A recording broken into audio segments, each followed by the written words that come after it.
Hello everyone, this is Alisha.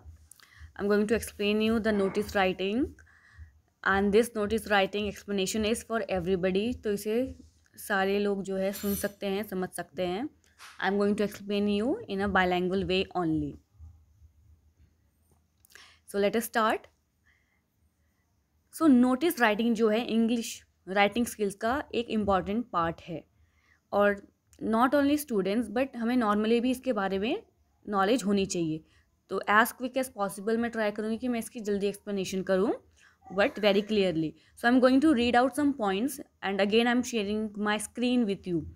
Okay, तो मैंने ये PDF जो है अपने मोबाइल में ही स्क्रीन शेयरिंग के थ्रू खोल रखा है. Just a minute. Okay, let us start. There are two means of communication, formal and informal. Notice writing is a formal means of communication. ठीक है, notice writing formal means of communication है. अब ये क्यों है ये हम अभी रीड करेंगे. The purpose of notice writing is to bring a notice to a certain piece of information to a group of people. ठीक है, अगर हमें कुछ ऐसी इन्फॉर्मेशन देनी है not just with one person या फिर टू एनी पर्टिकुलर पर्सन, किसी को भी, ये हमें ग्रुप ऑफ पीपल से कोई इन्फॉर्मेशन शेयर करनी है. ठीक है, जिसे सारे लोग एक ही बार में रीड करके समझ सके. जो भी रिक्वायर्ड इन्फॉर्मेशन है whatever it is written there for their purpose. तो it is for group of people. तो ये उन मासेस के लिए है. They are generally pinned in any common area where are the concern people can read them. तो ये notice ऐसी जगह पे लगाया जाता है जहाँ पे कंसर्न पीपल मतलब जिनके रिगार्डिंग ये नोटिस है वो इसे ईजिली पढ़ सके. मान लीजिए आप रेलवे स्टेशन पे हैं, वहाँ पे बहुत सारे पैसेंजर्स आते हैं डेली के डेली. ठीक है, तो वहाँ पे एक नोटिस लगाया गया है, आपने देखा भी होगा, सूचनाएँ ऐसी लिखी जाती हैं. ठीक है, तो वो नोटिस होता है. अब कोई भी आपको पर्टिकुलर जाके तो नोटिस नहीं देगा ना, कोई इन्फॉर्मेशन नहीं देगा. सो वो ऐसी जगह पे लगाया जाता है कि सारे पैसेंजर्स या जो भी वहाँ पे रेलवे स्टेशन पर जिनका आना जाना होता है वो उसे रीड कर सके. Same goes with the school also. अगर आपके स्कूल में कोई फंक्शन है या कुछ ऐसे मीटिंग है, anything, it can be anything. Alright, तो जो नोटिस बोर्ड पे कुछ ऐसी इन्फॉर्मेशन डाली जाती है नोटिस के थ्रू, तो वहाँ पे क्या होता है, जो भी उस जगह से गो थ्रू होता है वो नोटिस से भी एक बार जो है गो थ्रू होता है डेफिनेटली. इसलिए तो नोटिस बोर्ड जो है स्कूल में या कॉलेजेस में या कहीं पर भी लगाया जाता है. ऑलराइट, क्योंकि हम इंफॉर्मेशन जो है शेयर कर रहे हैं ग्रुप ऑफ पीपल के साथ. It is one of the common methods of communication.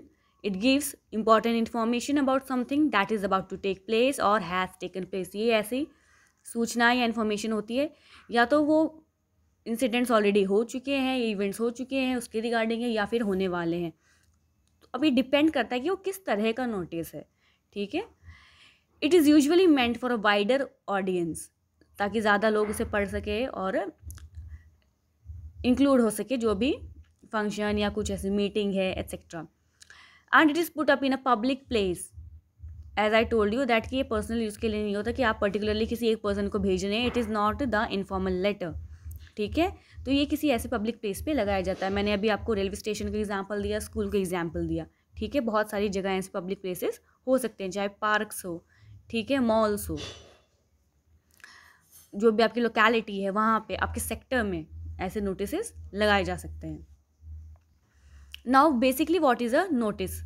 Notice is a formal written और प्रिंटेड अनाउंसमेंट. ठीक है, for a group of people. It is written in a very precise language avoiding any extra details. मतलब कि हमें बहुत ही precise होके बहुत ही अच्छे वे में उसे लिखना है. मीन्स लिमिटेड वर्ड्स में लिखना है, 30 to 40 या हार्डली 60 वर्ड्स में. बिल्कुल क्लियर कट इन्फॉर्मेशन जो हमें शेयर करनी है. हमें जो भी एक्स्ट्रा डिटेल्स है या जो हमारी अननेसेसरी डिटेल्स है हम उसे इंक्लूड नहीं करेंगे, हम उसे ज़्यादा एग्जैजरेट नहीं करेंगे. Alright, now let us continue. और ये जो भी मेरे वीडियोस अगर देखते हैं या मेरे लिंक पे आते हैं, तो ये जो वीडियोस होते हैं ये सभी के लिए होते हैं. It is not just for the school students, everybody can watch this. Okay, because ये कुछ ऐसे वीडियोस या कुछ ऐसे टॉपिक्स है जो आपको ऑलमोस्ट आपके हर जगह, आपके लाइफ के किसी भी एरिया में कहीं पर भी आप कोई भी एग्ज़ाम देते हैं, the questions could be asked to you. All right, so it is for everybody, and this is why I explain you in the bilingual way. Basically, notices are a tool for disseminating information regarding any occasion or issue. कोई occasion हो, event हो, कोई भी purpose हो, ठीक है, उसके regarding ये नोटिस होता है. They reach a large number of people in less time. Yes, very correct. ये इसका एक एडवांटेज है कि आप सपोज कीजिए आपने एक प्लेन पेपर पे एक नोटिस लिख दिया, ठीक है, या टाइप कर दिया. अब उसी नोटिस को आप प्रिंट आउट निकाल के फोटो कॉपी ज़ेरॉक्स करा के जो है आप उसे पेस्ट कर सकते हैं डिफरेंट एरियाज़ में, जहाँ पे भी पब्लिक प्लेस है, जहाँ इसकी रिक्वायरमेंट है, और बहुत ईजिली लोग उसे पढ़ सकते हैं. ठीक है, that is why they are precise and brief in nature. इसलिए वो काफ़ी प्रिसाइज यानी कि क्लियर कट होते हैं, और ब्रीफ यानी कि शॉर्ट होते हैं, लिमिटेड वर्ड्स में. क्योंकि अगर इतना सपोज कीजिए आप रेलवे स्टेशन पर आ रहे हैं, आपकी ट्रेन है, ठीक है, और वो नोटिस बहुत ही लेंदी लिखा हो, तो आप शायद इतनी देर तक नहीं पढ़ेंगे. लेकिन अगर आप 2 लाइन भी पढ़ लेते हैं जहाँ आपको बहुत ही क्लियर कट इन्फॉर्मेशन मिल गई है, दैट्स इट, ठीक है, तो थोड़ा सा आई कैचिंग भी लगता है, और आप जो भी जो भी इम्पॉर्टेंट इन्फॉर्मेशन होती है वो शेयर हो जाती है easily. If it will not be precise then readers might. अब वो सेम लाइन यही जो अभी मैंने आपको एक्सप्लेन करी वो यहीं पर है.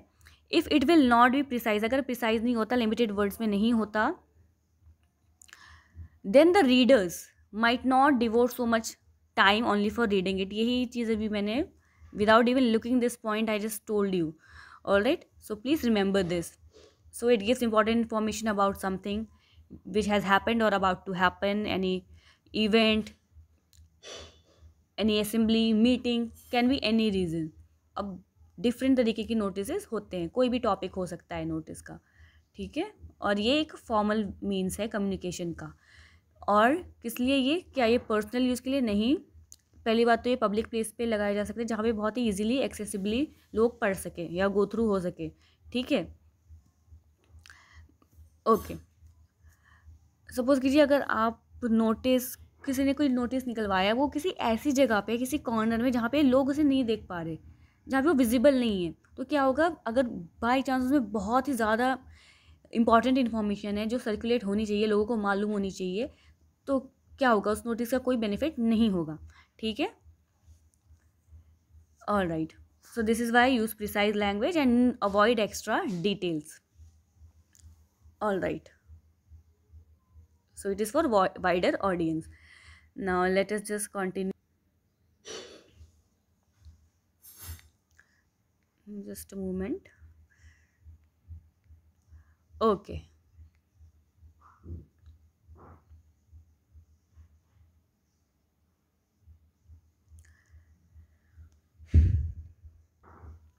So it must be an art of a writer that he can express a long message in the shortest words as possible. मतलब कि जितनी लेंदी इन्फॉर्मेशन है, ठीक है, ये उस राइटर पे डिपेंड करता है, वो उस लंबी सी बात को 2-3 लिमिटेड लाइंस में, वर्ड्स में, फुल एक्सप्रेशन के साथ. This is why this art word has been used. जब आप पिक्चर देखते हैं, आप कोई पेंटिंग देखते हैं, even though nothing is written there, लेकिन कई बार उस पेंटिंग से you are able to understand the story, right. So ये वही है, तो इसलिए आर्ट वर्ड यहाँ पे यूज़ किया गया है. ऑलराइट, सो वो सिंपल हो, सटल हो और एडवांटेजियस हो. Make sure you do not include any extra details. मतलब जो नेसेसरी डिटेल्स नहीं है आप उसको मत इंक्लूड कीजिए, बिकॉज फिर क्या होता है, डेफिनेटली अगर आप स्टूडेंट्स हैं, एक तो जो है आई कैचिंग नहीं होता, दूसरा आपके मार्क्स भी उस बेस पे नहीं मिलते हैं, एक्स्ट्रा राइटिंग के मार्क्स नहीं मिलते. रादर हो सकता है आपके ये एडवांटेजियस ना हो और उसकी जगह आपके मार्क्स डिडक्ट हो जाएं. Make sure you do not include any extra details as it may misinterpret the real message. जो आप एक्चुअल मैसेज पहुंचाना चाहते हैं, अगर वो बात ही समझ नहीं आएगी तो फिर कोई भी रीडर उसे क्यों पढ़ेगा, कैसे पढ़ेगा. If you are still feeling confuse then check the format of the notice given below. ठीक है, अभी हम इसका फॉर्मेट भी देखेंगे. Fair idea of writing a good notice. Now ये कुछ नेसेसरी डिटेल्स है, अभी हम एक सैम्पल भी लेंगे फटाफट. आई जस्ट ट्राई कि मैं एक बार गो थ्रू करूँ, ज़्यादा I am trying to avoid the lengthy video, but explain करते करते हो जाता है. Format of a notice. तो फॉर्मेट ऑफ द नोटिस, इसमें कलर चेंज कर लेते हैं, क्या आएगा format. I would also want everyone to learn the format of the notice. Okay. Name of the notice. It refers to the name of the institution. कोई भी institution हो सकता है, रेलवेज का हो सकता है, किसी कम्युनिकेशन नेटवर्क एरिया का हो सकता है, media, transport, anything, school, colleges etcetera.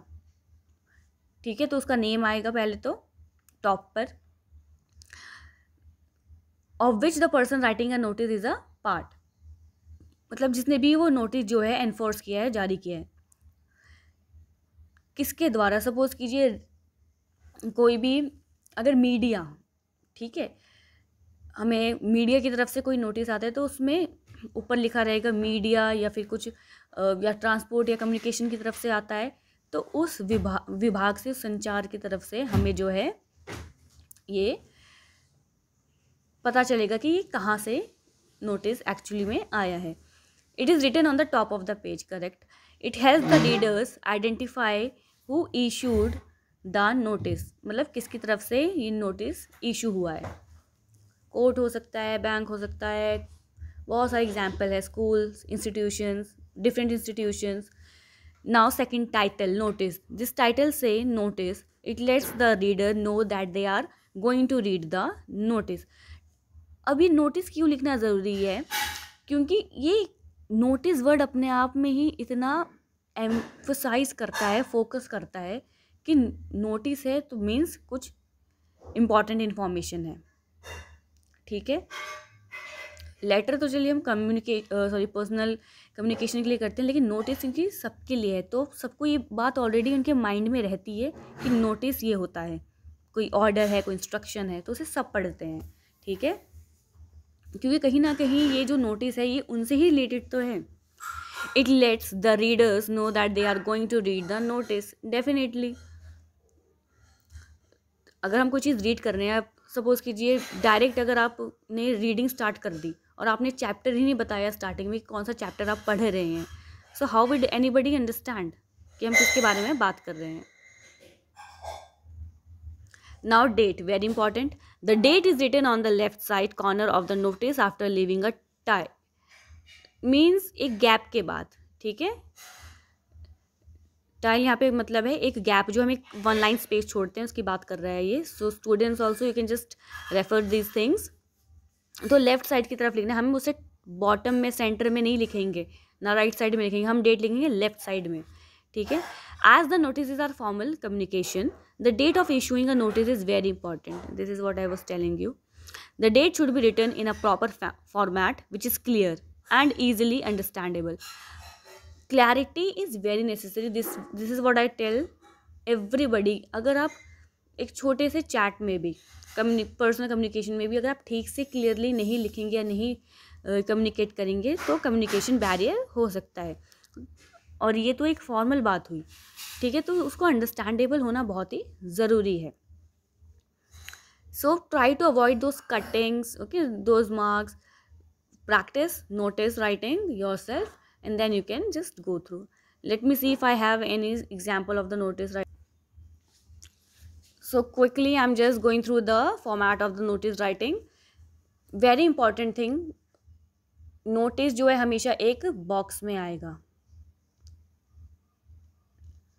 ठीक है, इट इज़ कंपल्सरी. अगर आप स्टूडेंट हो तो प्लीज़ रिमेंबर ये बॉक्स जो है it's of 1 mark. Okay, because it is part of the format, because definitely as you know that it is an important thing. It is a formal write up. Put the word notice in block and bold letters at the top centre. चाहे आप उसे type करके लिखें या फिर students अपने exam में लिखें, प्लीज़ रिमेंबर आपको ब्लॉक लेटर्स में नोटिस वर्ड लिखना है, जैसे यहाँ पे आप स्क्रीन पे देख रहे हैं. ठीक है. Right the notice in third person. Third person में क्यों लिखना है? I hope you all know कि फर्स्ट पर्सन कौन होते हैं, हम खुद होते हैं first person, that is I. Just a minute.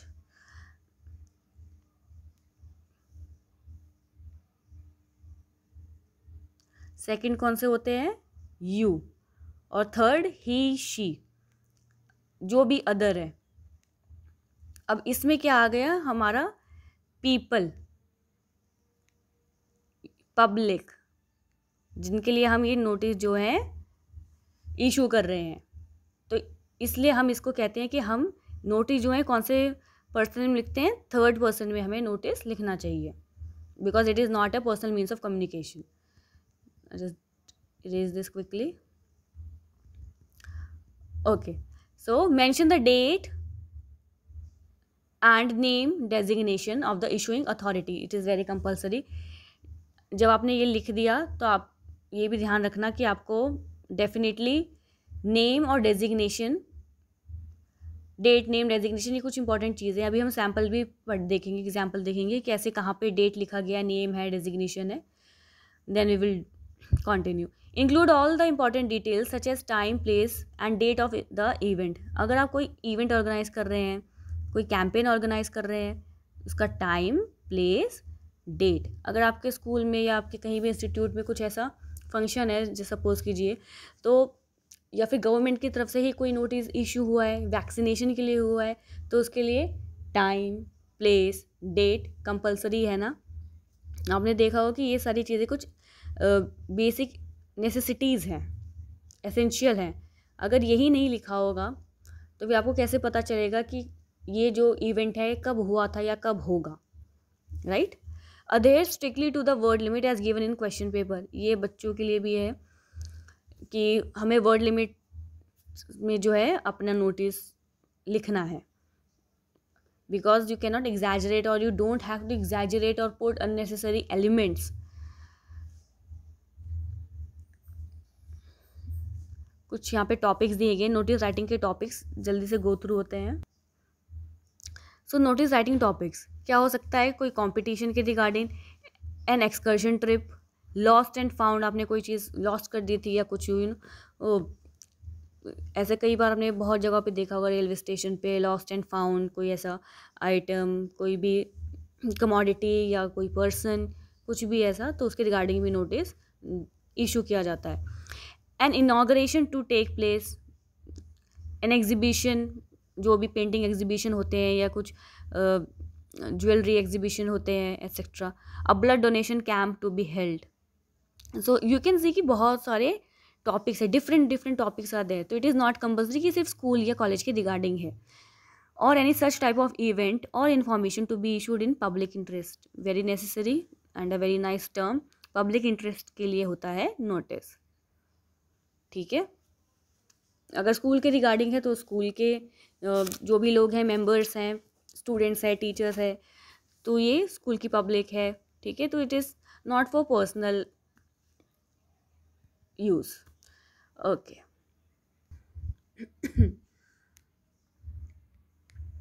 Now this is an example, let us just go through. I hope you all remember कि हम नोटिस को जो है बॉक्स में इंक्लूड करते हैं. Box is necessary. Hopefully the screen is clear to everyone.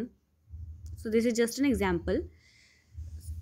अब देखते हैं इसमें फॉर्मेट का कैसे यूज़ किया गया है. Shall I take other color?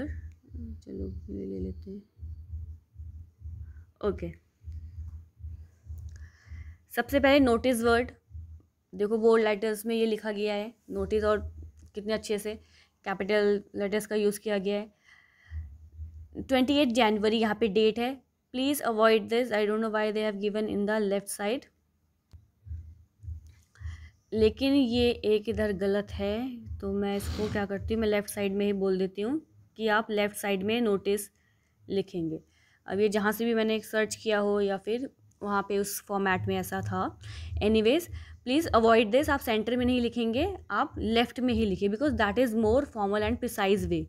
तो ये जो डेट है ये लेफ़्ट साइड में आएगी. Please, I am just correcting this out, left side में.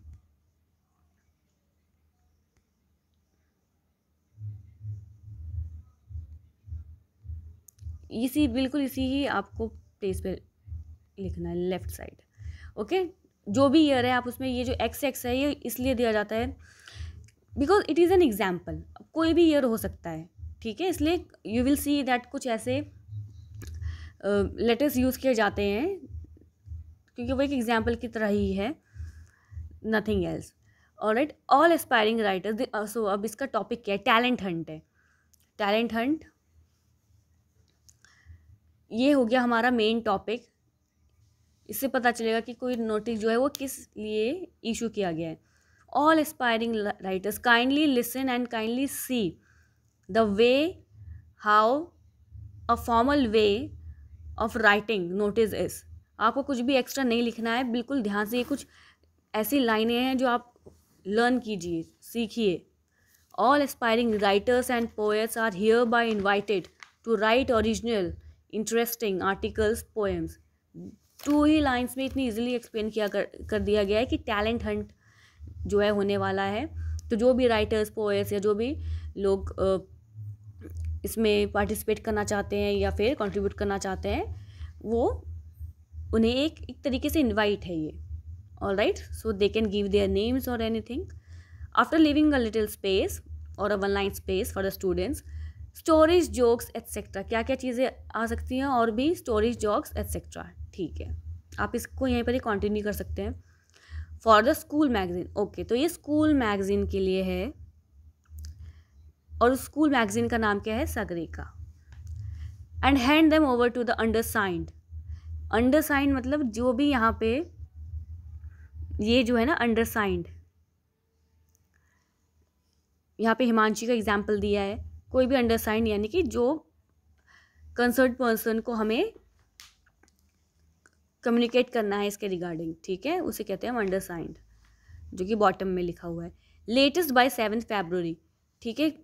हमने यू मस्ट बी नोइंग, अभी हमने डेट का डिस्कस किया था कि डेट इज़ कंपलसरी, कब होगा, किसके लिए है। तो ये सारी चीज़ें कुछ एसेंशियल्स है। The articles must be written in neat handwriting only on one side of the white sheet in black ink. Only on one side of white sheets in black ink. अब ये जो है, don't get confuse, ये आपके लिए नहीं है। ये ब्लैक इंक जो है किसके लिए यूज़ करनी है?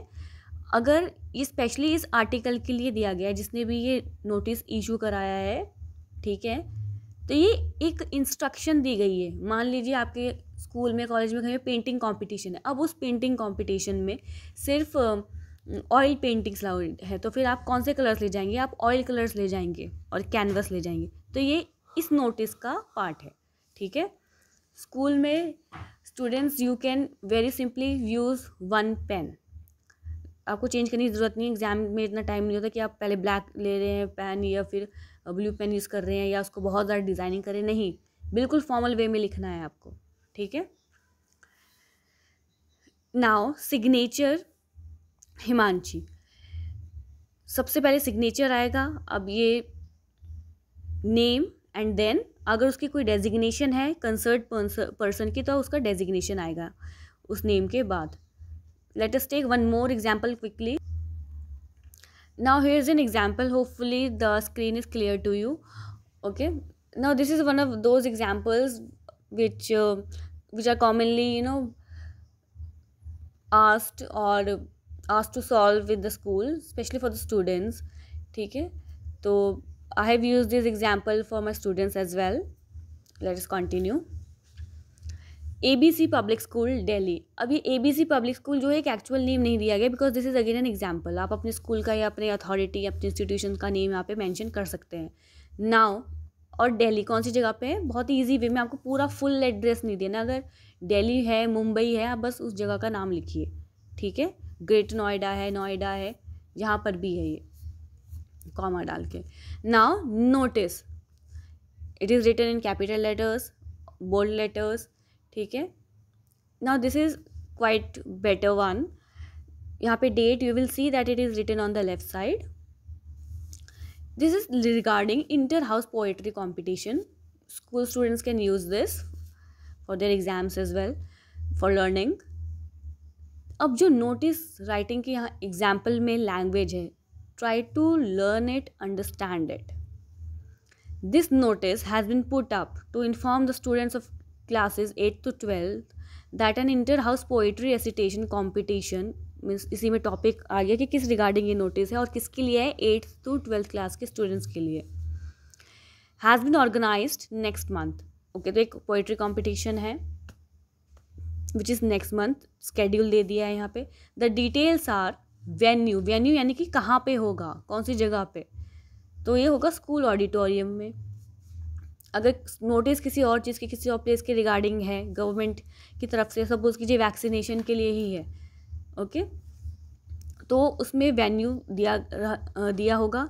या अगर कोई मीटिंग है तो उसकी वेन्यू जो है वहाँ पे लिखी होगी कि कौन से प्लेस में होना है. ये डेट 6 जनवरी 2021. नाउ ये वाली डेट क्या थी कि जब ये इशू किया गया, और ये जो है जब ये कंपटीशन हेल्ड होगा, यानी कि जब वो 1 सेकेंड, ऑलराइट, जब उसका एक्चुअल हैपनिंग डेट होगी, तो ये उसके लिए है. टाइम 10 AM, सो 10 AM से बिगिन होगा, इसलिए टाइम दिया गया है. Now the theme and title of the poetry recitation competition are peace. I think you are observing that कितने सटल वे में दिया है, कितने शॉर्ट वे में एक्सप्लेनेशन की गई है. Interested students can give their names to their English teachers and visit the English lab for auditions in the break time. Contact the undersigned for further details. अब यहाँ जैसे मैंने आपको ऑलरेडी अंडरसाइंड का मीनिंग समझाया कि अगर आपको कम्युनिकेट करना है, ओके, सो ये XYZ अगेन, जैसे यहाँ पे ABC पब्लिक एब्रीविएशन का यूज़ किया गया है, वैसे यहाँ पे XYZ का यूज़ किया गया है. मीन्स क्योंकि एक एग्जाम्पल है तो एक प्रॉपर नेम नहीं दिया गया है. अब कैसे करना है, सपोज XYZ अगर एक्चुअल में आप नोटिस इशू कर रहे हैं तो आप उस अंडरसाइंड का जिसके भी थ्रू है, चाहे वो आपके प्रिंसिपल के थ्रू है या फिर जो अथॉरिटी है, जो हेड है, तो उसका यहाँ पे नेम आ जाएगा. ऑलराइट, नेम के बाद ये होती है डेजिग्नेशन, जो भी उसकी पोजीशन है, कोई ऑफिसर है या किसी और लेवल पे है, ठीक है, तो उसकी डेजिग्नेशन यहाँ पर आएगी. Now before switching over the video, let me tell you one thing. इसी में एक्सप्लेन कर देती हूँ मैं ये लास्ट वाले पार्ट के लिए. नाउ इसमें क्या है, खाली नेम के बाद डेजिग्नेशन है, ठीक है. नाउ इन मैनी प्लेसेस अगर हाई अथॉरिटी है, ठीक है, तो उसके लिए हम क्या करेंगे, पहले उसका सिग्नेचर आएगा. Please remember this step, signature, ये फॉर्मेट के अकॉर्डिंग है, उसी का अंडरसाइंड का ही सिग्नेचर आएगा, उसका नेम आएगा, ठीक है, और लास्ट में उसकी डेजिग्नेशन, मतलब उसकी क्या पोजीशन है वो आएगी यहाँ पे. Alright, please remember this. अगर आप स्टूडेंट हैं, मान लीजिए आप 4th 5th में पढ़ते हैं and you have lost a geometry box, your pencil box, your digital watch, anything, so you can avoid this signature but you have to mention your name. अगर आपकी कोई डेजिग्नेशन नहीं है, suppose you don't have any designation, like you are not the class monitor, you are not the sports captain और anything, तो आप simply अपना name और अपनी क्लास उसमें मेंशन कर सकते हैं, ठीक है. अगर आप कॉलेज में हैं तो आप अपना ईयर मेंशन कर सकते हैं, 2nd ईयर 3rd ईयर आपका जो प्रोग्राम है, ज़्यादा लेंदी वे में नहीं, बस शॉर्ट वे में, ठीक है. Like for example B.Ed student और B.Tech स्टूडेंट अपने नेम के below. Alright, hopefully you must have understood something. So this notice writing video was for everybody. Kindly share it whoever needs it and practice it, because language has to be very very precise. Please do not use informal language, otherwise you will not you will not be able to make the public or the other people understand the concept of writing, okay, or issuing the notice. All right, next time I'll try to bring up a video on the figures of speech. Again, it will be for everybody can watch that for whichever exams you are looking, or you are going to attempt. It will be helpful for you all. Okay, so thank you everyone, hopefully you have understood. Take care of yourselves. Bye bye.